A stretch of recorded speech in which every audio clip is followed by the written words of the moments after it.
मला देवाभाऊला प्रश्न विचारायचा आहे. 10 लाख रुपये म्हणजे प्रेम असतं का? काल तुम्ही म्हटले होते की लोक माणसं प्रेमाने जिंकता येतात, खरं आहे. पण आमच्या उमेदवाराला अननोन कॉलर आयडी वरून आमच्या मतदारांना फोन करून 5 लाख आता घ्या, 5 लाख नंतर घेतो, अशा पद्धतीची ऑफर जी आहे त्याला प्रेम म्हणतात का हे विचारायचं आहे. तुमच्याकडे 600 लोक आहेत, 600 मतदार आहेत, आम्ही तर जिंकणारच आहोत. आणि बावनकुळे साहेब म्हणतात की ही बिनविरोध निवडणूक यासाठी झाली पाहिजे होती की पेट्रोल डिझेल खर्च सगळा वाचला असता. पण मग या 600 लोकांना तुम्ही गोव्याला घेऊन चालले, मुंबईला घेऊन चालले, वेगवेगळ्या ठिकाणी पर्यटन स्थळ घेऊन चालले, 8-8 दिवस, म्हणजे एकेकाचा 4-5 लाख रुपये खर्च येईल. मग याचं उत्तर काय आहे? आणि तुम्ही जर शॉर्ट जिंकलेले आहात तर मग तुम्ही या सगळ्या लोकांना बाहेर घेऊन जाण्याचं कारण काय आहे? आमचे लोक तर इथेच आहेत.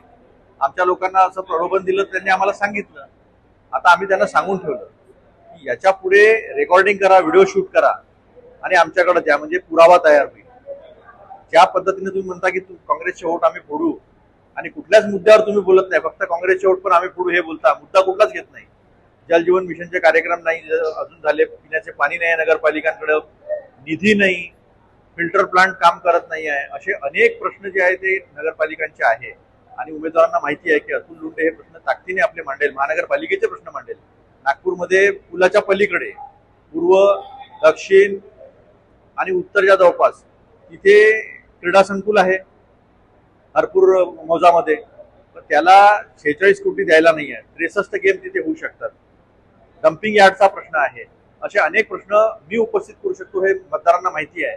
आणि त्याच्यामुळेच पायाखालची वाळू सरकल्यामुळे अशा पद्धतीचं काम जे आहे ते तुम्ही करत आहात.